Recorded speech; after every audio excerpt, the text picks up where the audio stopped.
Welcome to the Yosan University 39 Gen podcast.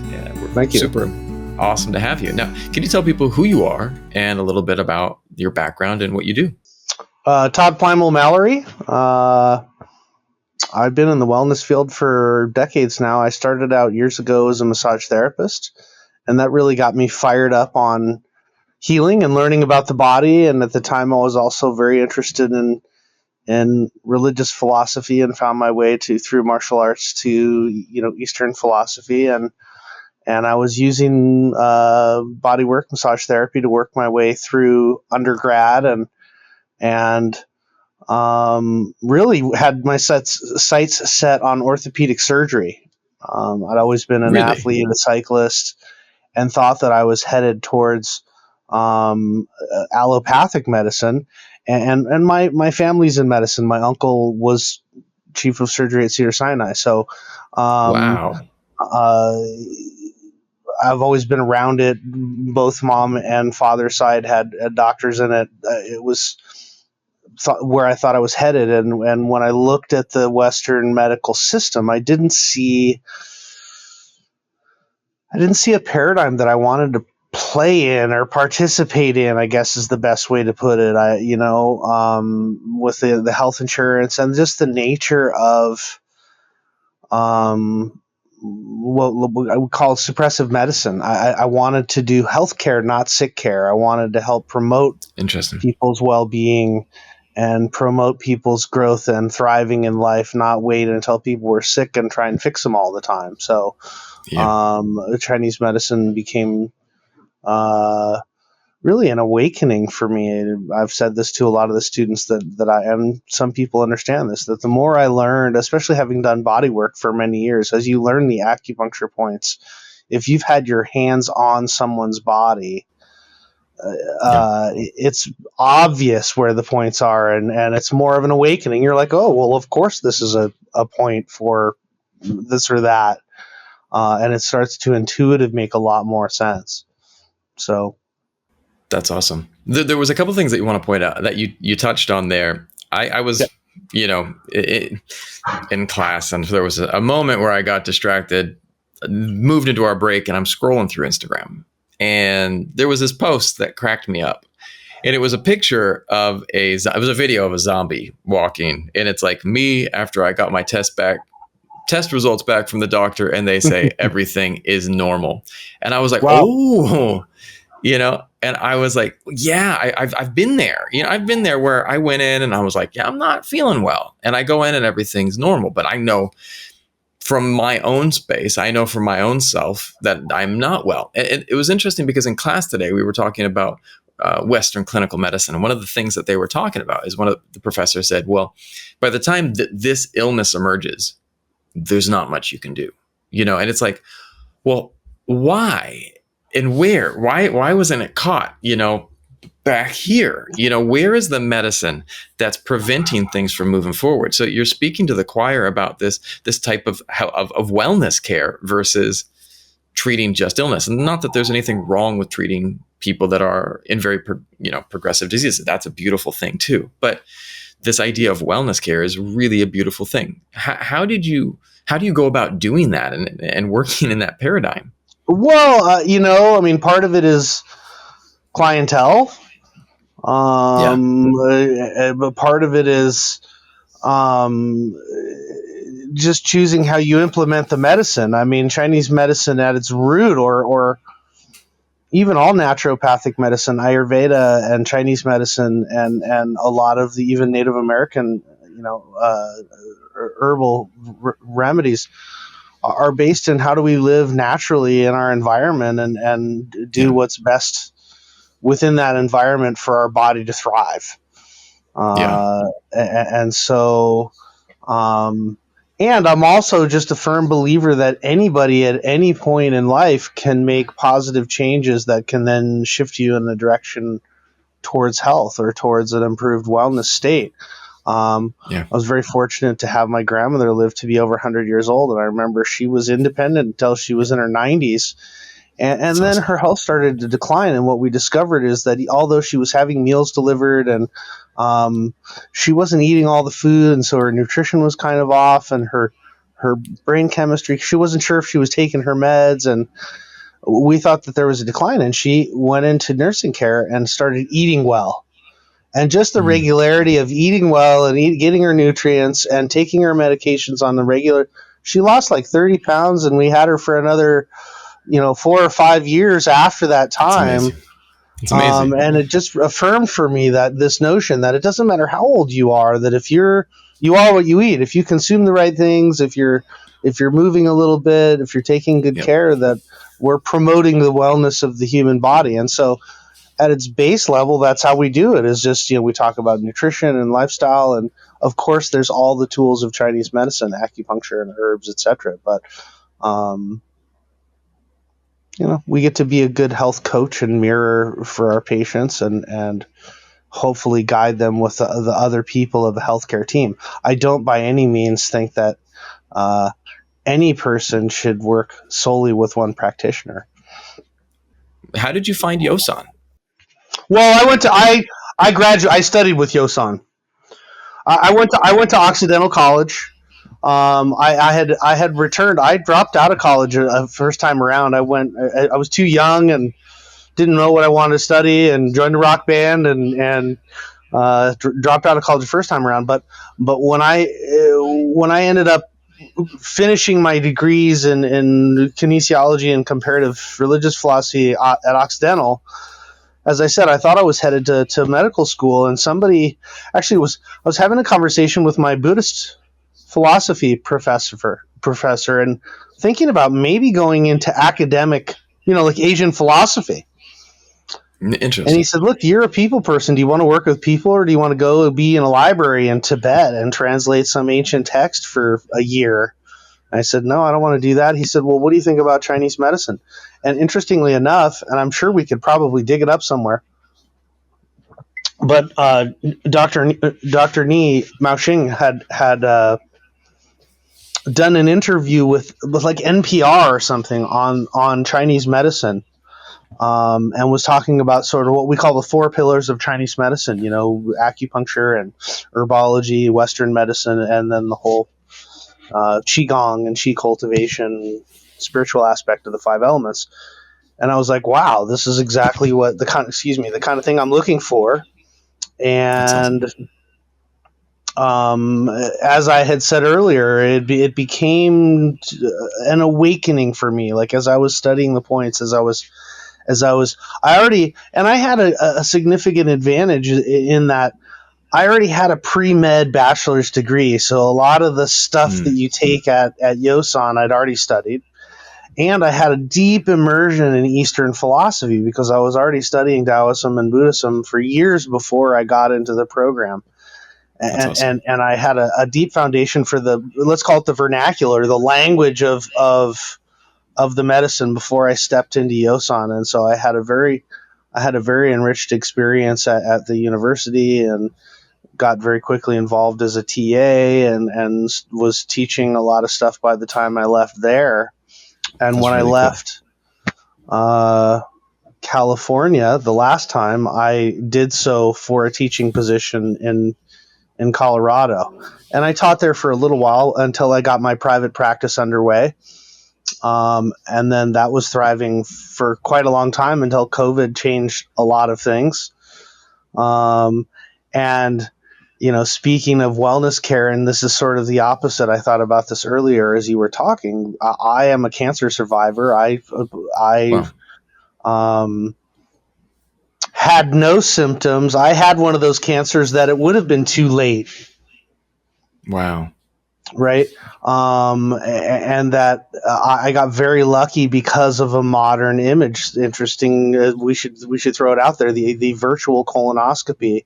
And this is one of those paradigms of health insurance versus proactive medicine. I've been using a concierge practice for years, a direct primary care doctor, where although I have a supplemental, which is for catastrophe, I don't really have health insurance. I pay my doctor directly. And he had me do what's called a virtual colonoscopy. Now, everybody over 50 theoretically has to do a colonoscopy, but that's only going up inside with the camera and the tool into the large intestine. The virtual colonoscopy is a CAT scan, which is an active X-ray of the entire abdomen. So you get liver, kidneys, spleen, pancreas, stomach. You get to see everything. That's awesome. And we found a cyst on my kidney, and I had a portion of it removed last year. And sure enough, I had a very rare form of cancer that, like your pancreatic cancer or ovarian cancer, is one of those things that's asymptomatic. We wouldn't have known about it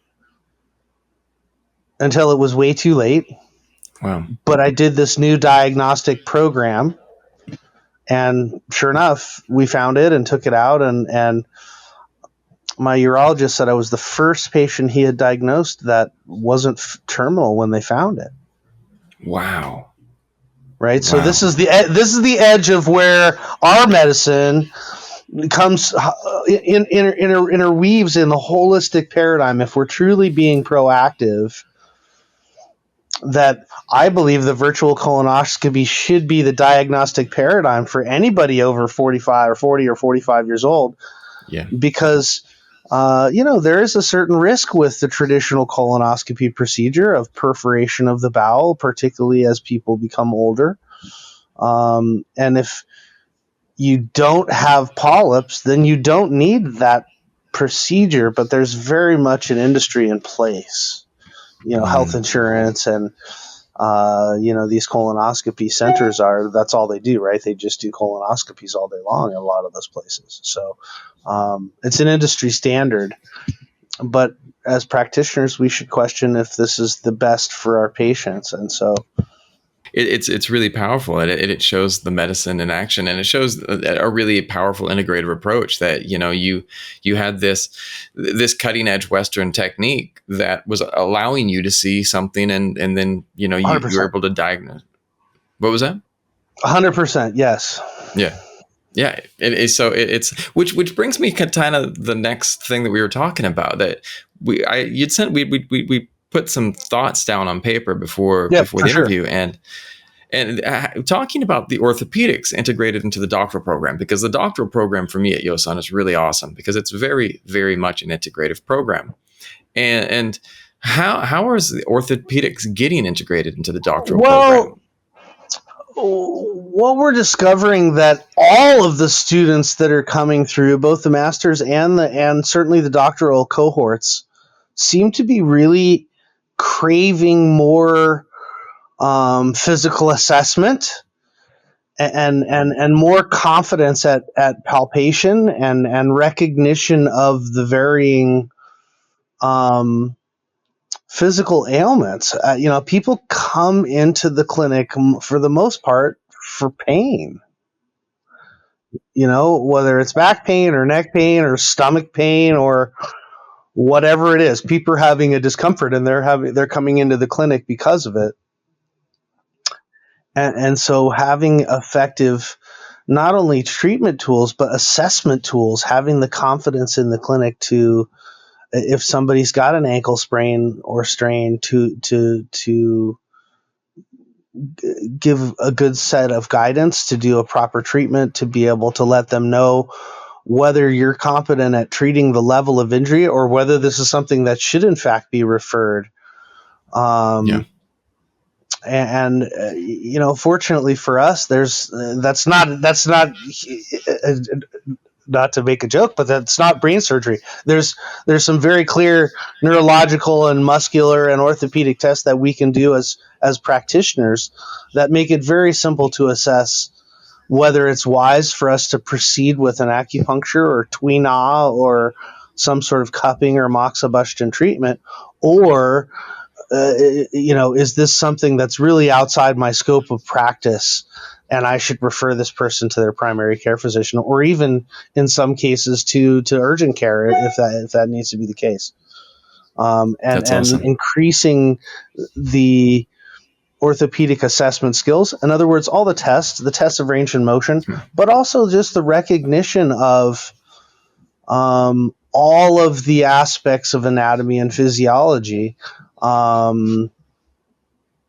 There's never enough. One of the things that I really always respected about my uncle is whenever he would do a surgery, he would go back and look at his old anatomy text before every surgery to review the areas that he was going to go in and be cutting open, so that he was really clear and confident where the nerves were, what the fascial planes look like, awesome.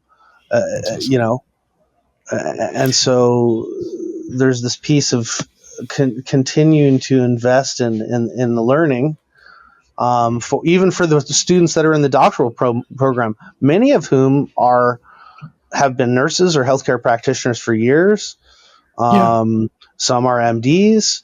These are all have been licensed as acupuncturists already. So they're just looking to improve their ability to assess these things when they come in the clinic. And that's really the focus of the orthopedic program, is to help them be more confident and comfortable with any physical injury assessment, and whether it's within our scope or whether we need to recruit somebody else in the healthcare team.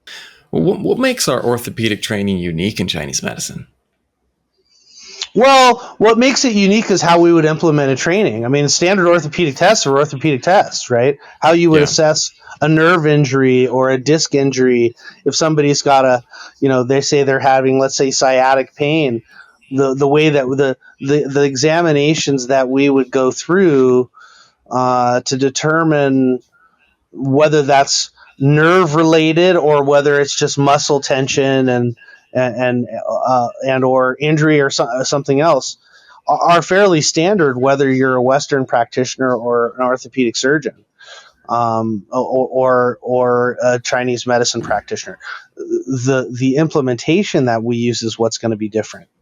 Is that our tools are going to be, Tuina, hands-on therapy, cupping, myofascial release through scraping, gua sha, the plethora of Chinese topical herbs that can be used for a variety of orthopedic conditions. We're going to be teaching a topicals class this fall on how to make trauma and pain control creams and poultices. That's awesome. We have this vast tool bag of things to use to treat all of the things. And where the Western medicine excels, it fits a niche that we haven't had for years. I mean, if you break a femur, you need the titanium rods and the plates in there, and give them the Demerol to take care of it. Yeah. But in the wake of injury, recovering the scar and scar tissue, helping the muscle and the bone to accelerate in the healing, through the use of Chinese herbs, through the use of acupuncture to stimulate the healing energies, even nutrition, bone broth, and various foods to facilitate the healing of injuries. This is where Chinese medicine and Western medicine have a synergy, that they're great for the critical care, but we're there for all of the wellness care, the supportive care, to round the picture out. And ideally, we develop relationships with practitioners on the other side, or on the allopathic side, that are believing the same thing, that we can work together to support all the aspects of a person's well-being, not just the critical care or traumatic aspects, so to speak. I was in university, and I was a big athlete in school. And I was playing volleyball and jumping a lot, repetitive injury. And I injured my shin. Didn't know what it was. Went in, and the doctor said, there's like a tiny little hairline fracture. Nothing major, just a little crack. And he says, rest, take it easy. Rested 6 weeks. It wasn't even something he thought needed to be cast. Just, he said, take it easy, keep off that leg. And yet, after recovery, man, I had so much pain. I was in pain for the longest time, and it was just not a fun feeling.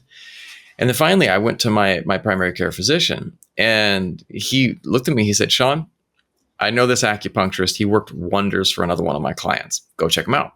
Went down and got acupuncture and herbs, and the pain went away. And it was this exactly what you described, this beautiful synergy. Like, my acupuncturist was like, yeah, go get some follow-up x-rays, go get these checks, go back to your primary care physician and have him follow up on these other tests. And yet I was going and getting these treatments. And it was this synergy between East and West that allowed me to get rid of the pain, because it was horrible. It was horrible trying to play a game. And every time I landed, it just was excruciating. And I felt like, I was like, man, is it still broken? Is there still something going on in there? Got on an herbal formula, got on acupuncture, and it recovered like that. It was amazing. Excellent. Well, there's this also, I find this seemed to be a common theme in conversation this week, so I'm just going to bring it up. There seems to be, I've worked for so many years side by side with orthopedics, chiropractors, orthopedic surgeons, sports medicine people, and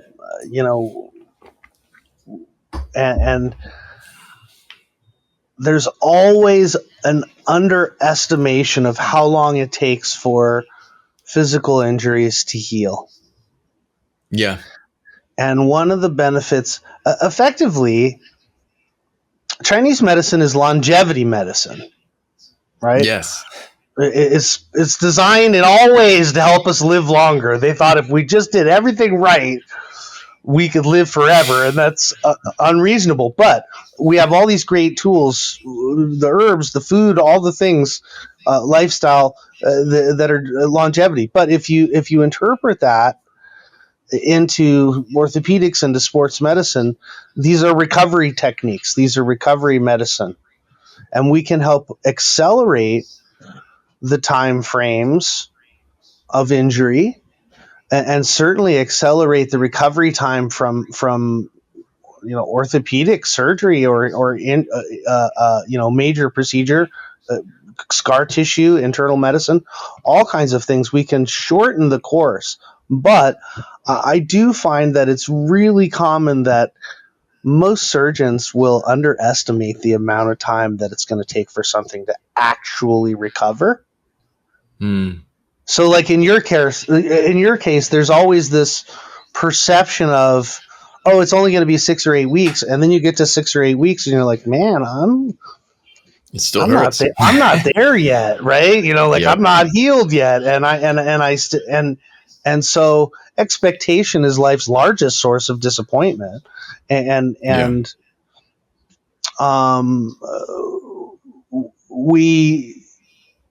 if we set the expectation longer. I follow a lot of health podcasts and feeds myself, and I saw this thing about connective tissue the other day relative to healing. Skin cells regenerate every 30 days. Muscle tissue takes about 60 to 90 days to fully regenerate. This is why a lot of workout programs will be a 3-month program. Right. Okay. And then you rotate your muscle workout. Right. What we now know is that connective tissue takes about 9 months. Wow. To fully heal. And then it's just structurally healed. Connective tissue grows in response to strength. So in other words, this is why, babies are basically born cartilage, and then it's over the first 2 years of walking and moving and stretching and straining, all of that soft gooiness becomes bone. That's how we develop our skeleton. We're really not even solid in our skeleton fully until we're done with puberty, right? And the growth plates in our bones fuse, right? But connective tissue grows in response to strength. And so when we have particularly orthopedic injuries like the shin injury, my suspicion is you might have had a bone bruise or maybe even shin splints, which is effectively periosteum. This is a connective tissue injury. Mm-hmm. That's a 9-month healing. Yeah. Right. And so if you had the expectation in your mind that, wow, this is a 9-month process, not, oh, you'll be fine and in 6 weeks you'll be better. Right. Take it easy and you'll be back to your thing. It might have been do you understand? So there's the healing expectation. No, 100%. And the benefit of what we talked about, that the herbs, the acupuncture, even, the muscle tissue therapy with gua sha or cupping for things like that really can accelerate the recovery time. 100%. Well, that kind of segues me into the next thing where, Yosan is creating a Chinese massage, it's one of those days, Chinese massage certification program. Yes, what led to that creation? It's very much in the fledgling stages. Dr. Hoffman, our president, is really his brainchild, and so we're still discussing what all that's going to mean. But effectively, for thousands of years, our medicine was practiced with hands before it was done with needles, and I think that we all have some capacity to improve the wellness of others and to heal others. And there's two pieces. One, we talked about the tools of Chinese medicine. Tui Na, which means grasping and pushing. If we're literally translating the words Tui Na, is the hand form of Chinese medicine. And it's very much like physical therapy in that it includes myofascial techniques and massage techniques and joint movement techniques, all kinds of things. It is an important piece of the Chinese medicine therapy, and we want to have all of our masters and doctoral students have access to extra training for the hands-on therapy because it's so much a part of the medicine historically. But also, we want to offer an opportunity for some people, whether they be already licensed as massage therapists in California or are just looking because they're interested in this style of medicine, to have some practical skills to be able to use therapeutically and professionally, that they can get a Chinese bodywork certification and take the California state boards. And, those are all things that have to be worked out in the evolution of the program and how it unfolds. And frankly, Dr. Hoffman is more involved in the credentialing, whereas I'll be more involved in the therapeutic side, making sure that, like we're doing with the orthopedic doctoral program, not only do we have a strong foundation in the Western anatomy and musculokinesiology required for a body worker, but that there's also a really good solid foundation of the Asian bodywork techniques, primarily Chinese, but also Japanese and Korean and other body Thai massage techniques that could be incorporated in this kind of Oriental bodywork certification, is what we're really trying to form. And one of the things that I made this analogy on my one of my spiels, one of my things that I was going off on before in this podcast with a toolkit. My father-in-law has this. He repairs motorcycles. Not repairs. He'll go pick up a motorbike, scooter type thing, and strip it down to nothing and rebuild the thing up, and it looks beautiful. I mean, it's just, he turns these absolutely destroyed machines into these beautiful machines. And he has a really good toolkit with lots of tools. And one of the reasons I love that analogy is that, we have our toolkit, and the more tools that you have, the more that you can kind of fit those tools to the different situation. And I remember having a treatment once from a practitioner, and that sounds horrible, but I forget her name, but she was Japanese in the Bay Area, and she gave me a shiatsu, Tui Na, acupuncture mix. And it was just like, she was going and feeling everything top to bottom, and I'm getting this massage, and then she stops and she does some needling, and she goes back to the Tui Na, and then she goes to shiatsu. I have never felt better in my life. I have never felt better in my life than after that treatment. It was just amazing. It was powerful. And I sit there and think, there was also a practitioner that I interned with in San Diego once. He brought everyone in, laid them down on the table, got hot pads. After the hot pads, he had people coming in and doing Tui Na massage. After that, then he did tongue and pulse. And then he came in and did needling. And then after that, they finished up with another mini Tui Na that he did. And then, he let them kind of decompress, and they were on their way. And one of the things that happened is his outcomes with his patients were amazing, but beyond that, they came back. Yep. And you know, this is an important thing that, you know, as a business person, one of the most important things is you need your patients to come back, you know? And so it's like the massage is a powerful tool. Well, and that's an important piece of this idea of doing a tween-op program at Yosan, is it also is very much one of these tools that sets you aside or sets you apart from other practitioners, Yeah. for two reasons. One, you have this extra skill. Your outcomes are dramatic.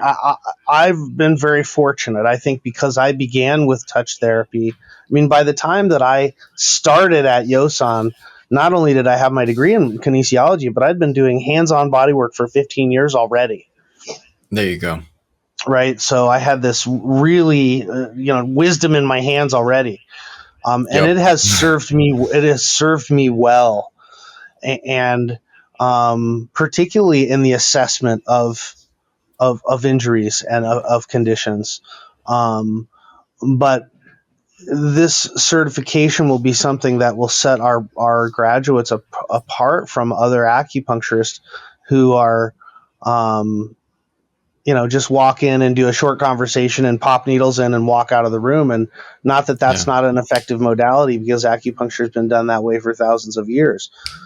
But there's the other piece that I think is also very important that you talked about as far as patient relations, is that, we're in a very divided society right now. People are touch starved. Yes. I've heard it said that you have to have 8 hugs a day, Right. to maintain mental health. And I got to say, even I live below my quota some days. And so, Right.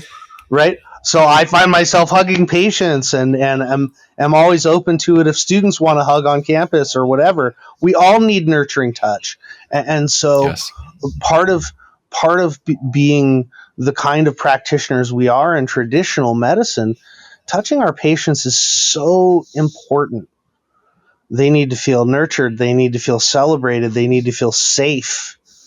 And even if it's just a few minutes, particularly when people are in pain, the kindness and nurturing of human touch is an essential part of healing. And the confidence that's developed through the practice of all these different wonderful techniques that we can do just with our hands. I got a story that relates to that. And then I have a question for you, because I think that it's going to add on to this, and it just reinforces what you were saying. There was a tale of 2 doctors. I remember when I was younger, I was dealing with some health challenges, and I had one doctor that I went into that was super good, one of the top in his field. But he walked in, looked at me, looked at his clipboard, gave me some advice, asked me some questions, gave me a prescription, and left. And I was just sitting there terrified still. What am I dealing with? What is this condition? What should I be doing? And my outcomes were okay. Another doctor, she was at UCLA Medical Center. Can't remember her name as well. But I went in there, and in my first session, she just laid me down on the table. And she's like, I'm going to ask you to, take some of your clothes off. And obviously I was covered, but she just wanted to see and feel my body. And she was like checking moles, checking hair, checking skin tone, looking at things, feeling my fingers, looking at my eyes, just a really detailed physical assessment. And in the entire time, there was this reassuring touch that was happening the whole time. And then afterwards, I just felt like my mom had just checked me out. Like, you know what I mean? It was just like, mom just looked me over, and I feel safe right now. And, I just feel like someone has just really taken the time to see me. And we took time. And what the things that I realized is that even though she didn't have all the answers, she was willing to look, and she was willing to be there with me through the process. And that's kind of what popped up, which it comes into the mind, talking about the mind. And you had talked about Shen medicine and treating the spirit. How do you go about treating the spirit with this as well? Well, it should be clear that as acupuncturists, we're not psychiatrists. We're not licensed in the treatment of mental health disorder. However, there is no separation between physical wellness and mental wellness. Yes. And both are required ultimately for optimal health.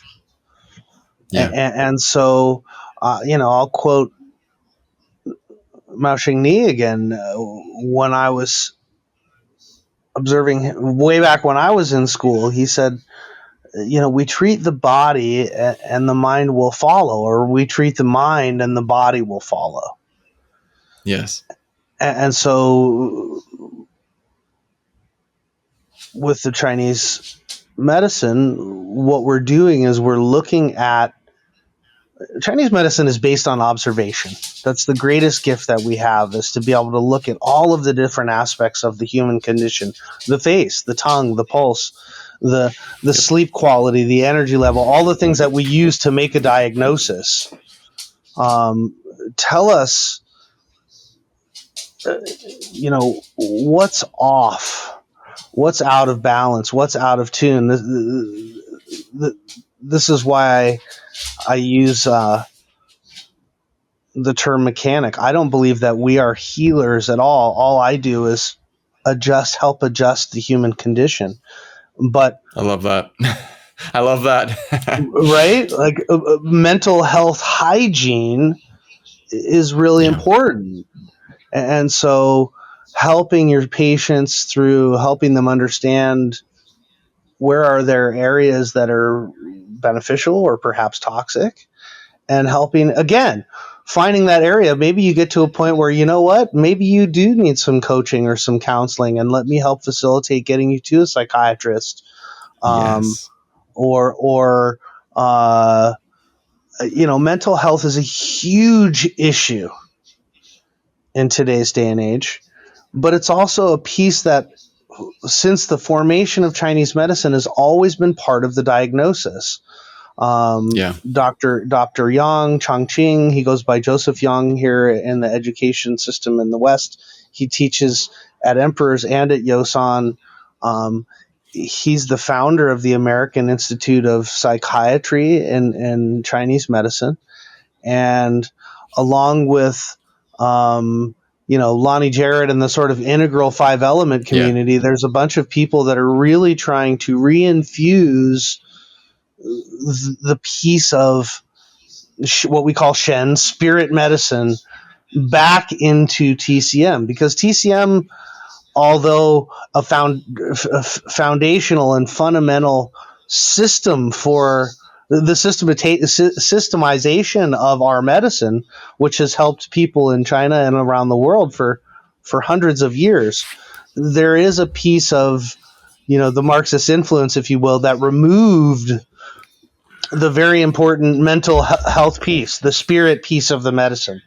And so the Yeah. Shen aspects, and what I enjoy teaching, and have learned so much from Dr. Yang and working with him, as well as many other practitioners, that this is a fundamental piece of who we are, right? We Yes. know that we have our constitution. Like, what are we born with? What did we get from mom and dad? And depending on how you get deep, you get into it, time of year and where were you born and what was the season and what were all the conditions that were there for the chemistry of your birth.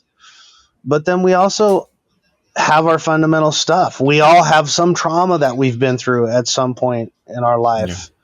We all have some fundamental shift, whether it was the loss of a grandparent or the death of a family member, or of divorce in the family, or some abuse suffered as a child, or right, like we all have some fundamental shift in our evolution.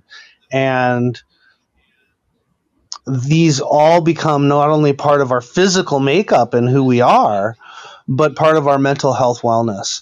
And when Yeah. we're addressing Shen, when we're addressing this treatment of spirit, we want to look at both of those. We want to look at the foundational, what's our constitution? Well, who are we as a person? And, using our language in the Chinese medicine, what is our are you liver? Are you wood? Are you metal?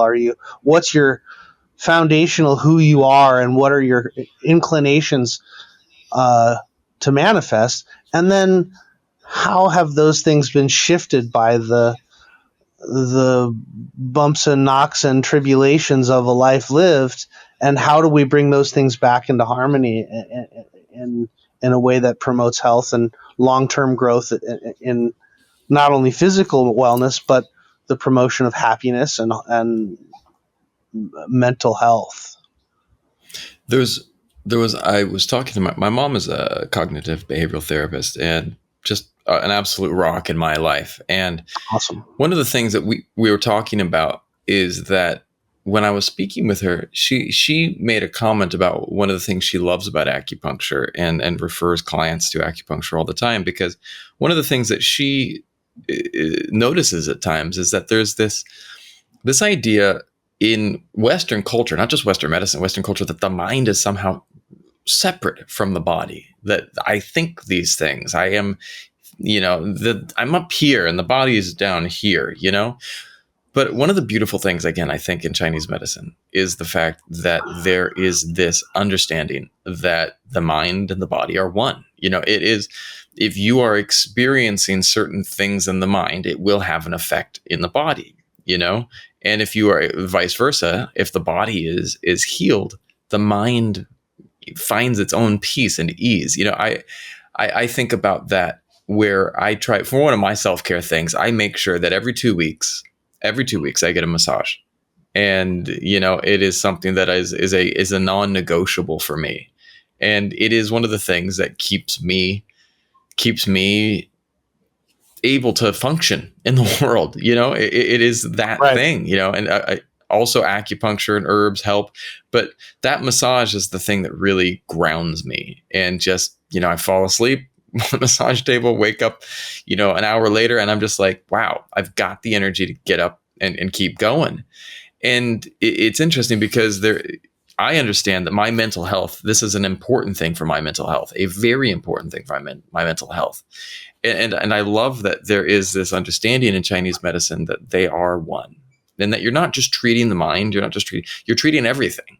If a person comes in with a stomach ailment, it might be damp heat or some other condition, that is going to also affect the mind. Maybe they've been feeling irritable.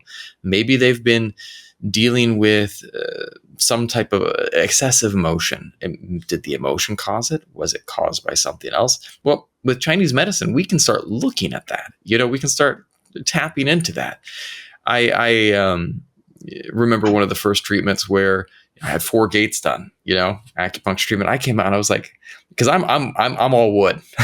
I run angry. That's me. I'm the guy who's, in traffic going, why are you cutting me off type of a person. And it gives me issues at times. 4 gates, man. I felt peace. I felt relieved. Nice. It was relaxation that I don't normally feel, and I was just like, that's the stuff right there, man. And it wasn't just a body feeling. It was mental, the ease that came into my mind. It was beautiful. Well, that traditional 4 gates of moving the chi, we use that a lot. A lot of the one of my teachers along the way, who used to teach at Yosan, Ted Hall, who's also in Boulder, Colorado, where I still return to treat. He would say that we live life like we're overdrawn on our energetic checking account. Right. and that to a certain extent, acupuncture is like paying back your overdraft.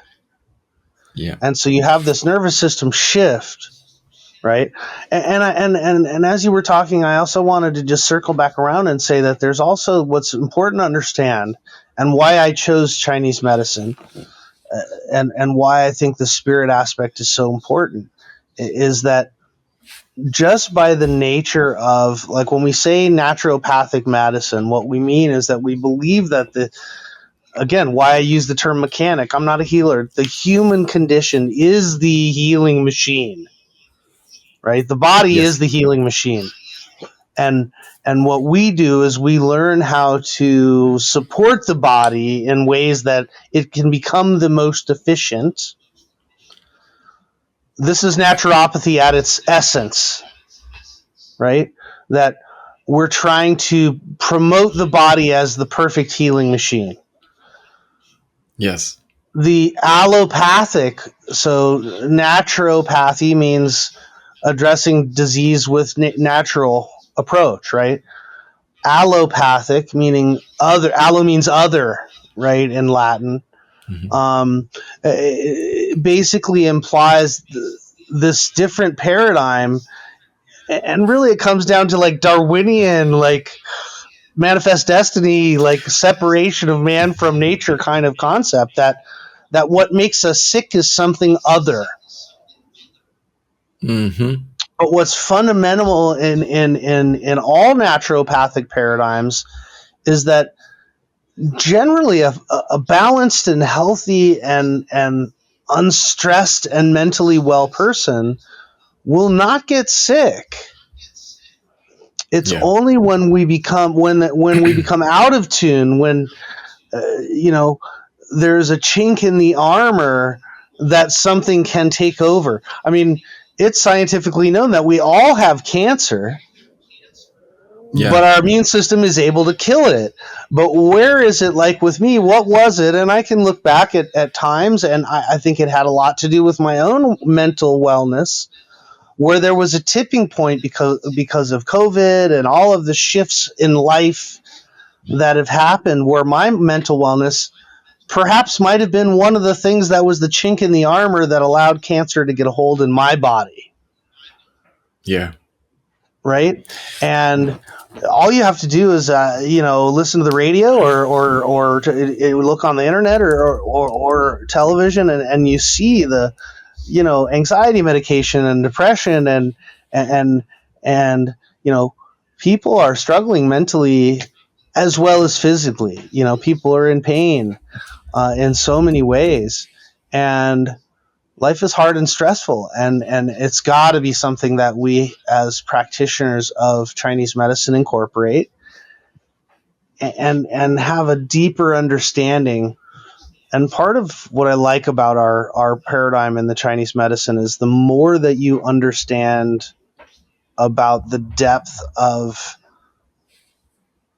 the 5-element paradigm and what that really means for each of the aspects of the spirit. So when we talk about fire, earth, metal, water, wood, there is a piece of the spirit of the Shen that's defined by each of those characteristics.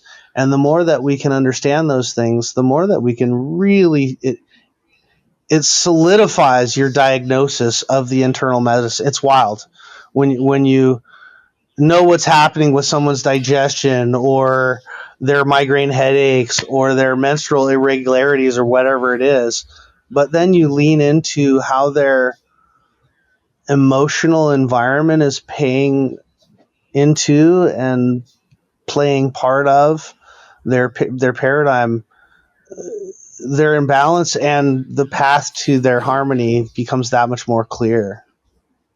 Yes. It's really beautiful. There was I can't remember the name of him, but it was an expert on stress that came to my university a long time ago. And he was like the world leader on stress. And one of the things that he did is he studied baboons. They did baboon studies where they were inducing stress, and not getting into the debate of animal testing.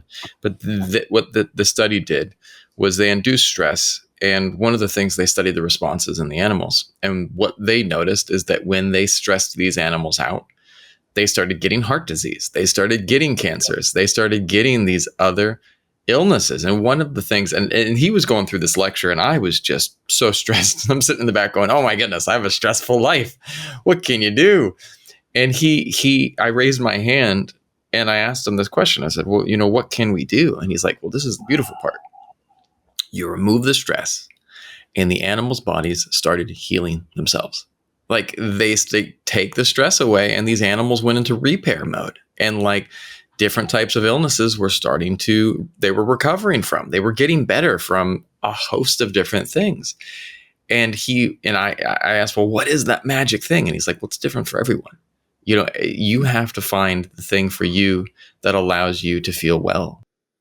Well, and sometimes it means radical change. 100%. 100%. Sometimes it means, significant change in habits, change in diet. Sometimes it means leaving toxic work situations or personal Right. relationships. Toxic relationships can definitely make us sick. Yes. And it also means, as practitioners, having the compassion and sympathy to meet people where they are. Some people are never going to be 100%. able to make all of the changes necessary to get 100%. Yeah. And teaching people to be compassionate with themselves is also a piece of the picture. I love that. But the nature of holistic medicine, particularly as we really understand it through the Chinese lens, is that we have to take in this Shen piece. We have to take the spiritual wellness into account every time we do a treatment. And if at the very least we can make that shift from fight or flight to a moment of rest and repose for a patient, then we've accomplished our job.